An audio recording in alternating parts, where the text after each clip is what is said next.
2014 BMW M5.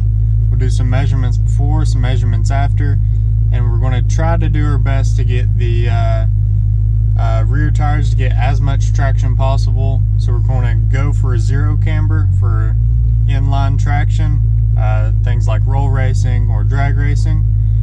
And we're going to also take into consideration squat. When the car squats, it needs to be right at zero, but we got to see how much we have to actually work with. So go ahead and consider subscribing.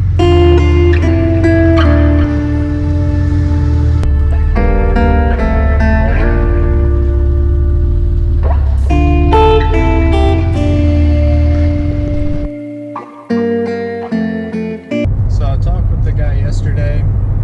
He may or may not let me film. I haven't asked him that yet, but he did tell me to go ahead and put a full tank of gas in it. So we're going to do that, and that'll give us a little bit of extra weight. And then we've got to have so much weight in the driver's seat, so much weight in the passenger seat, and so much weight in the trunk.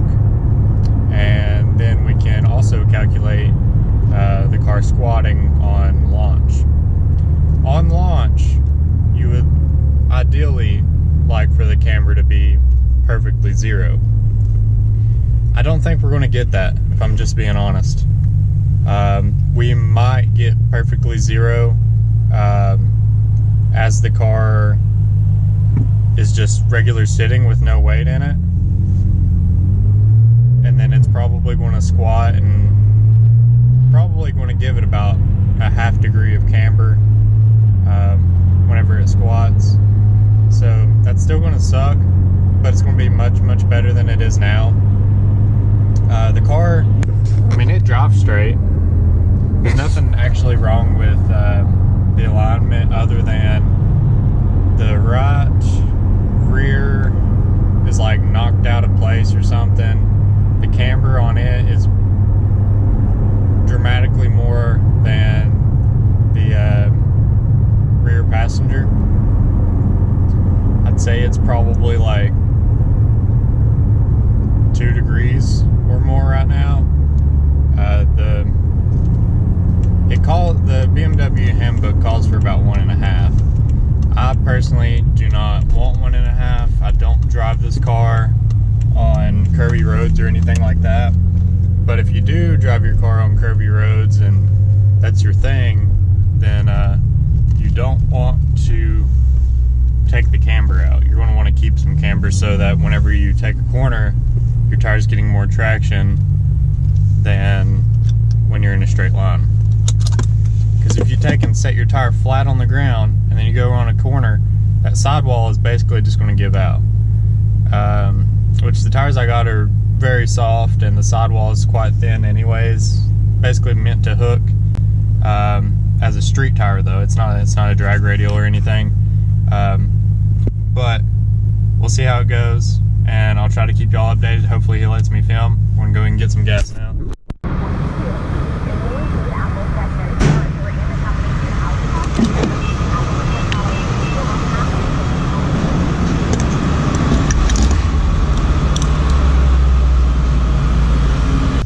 So I don't know if y'all knew this or not, but when you buy an F10 and you get the executive package, you actually get soft closed doors, which is one of my favorite things about this car.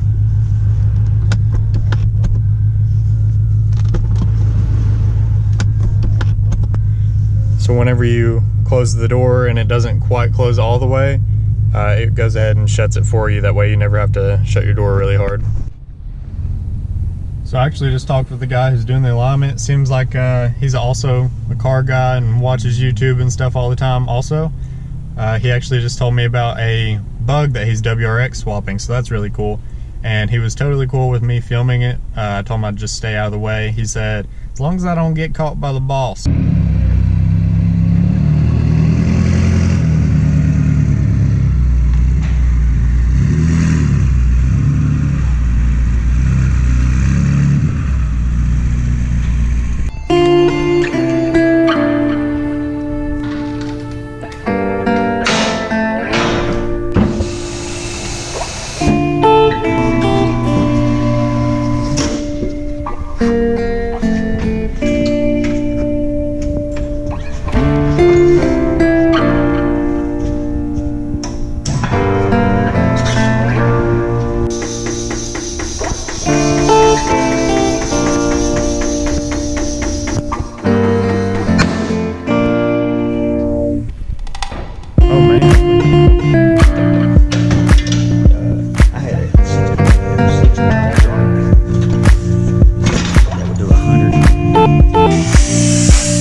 So now we're back home and we've got the alignment done. So if you look here, this is before. The front has 0 camber adjustment, so can't really do anything about that. But the rear, this is our rear camber on the left wheel. Got 1.8 negative before, and the right was 1.6 negative. The toe was 0.8 and 0.6 on the right, and then the total toe was -13. That doesn't sound good. I'm not exactly sure what that means. This was 0.8 or 0.08. And then the left front, right front, we put different tires on it, so that probably is what changed this. We actually put the wheels or the tires for the wagon on these wheels because this is the wheels that are going on the wagon. And mine were completely shot, showing wires, so now I can actually drive it for a week until the wheels get here. So now he said that this is completely topped out. This is the least amount of negative camber that I can get. 1.4 negative camber on the left and 1.5 on the right, which I would assume that could have been 1.4 also, or this could have been, you know, whatever. But toe 0.19 degrees, 0.17, total toe of 0.35. Thrust angle, not sure what that means. If anybody does know how to explain this better than I can, please let me know in the comments. 0.00 steer head, that sounds good. I don't know what that means, but there are the before and after. And the car drives straight, steering wheel's perfectly straight. I did one short pull, but the tires are still coated in whatever they come in, that little slick stuff. And these are only 245, so I didn't expect them to grip, obviously. Alright guys, thanks for watching. Make sure you go ahead and subscribe, like, and share this video with your buddies. That's all that I really knew what to do as far as camber. I explained as much as I possibly could. I really thought that I was going to be able to get about a negative degree of camber. Alright guys, thanks for watching. Make sure you go ahead and subscribe, like, and share this video with your buddies.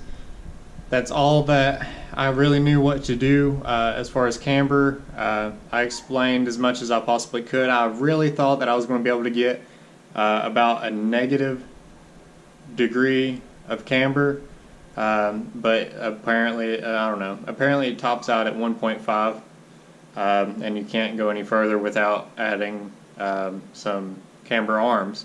Now if you do have any information on some camber arms, I would love to know, so I can get less camber. Thanks. See y'all next video.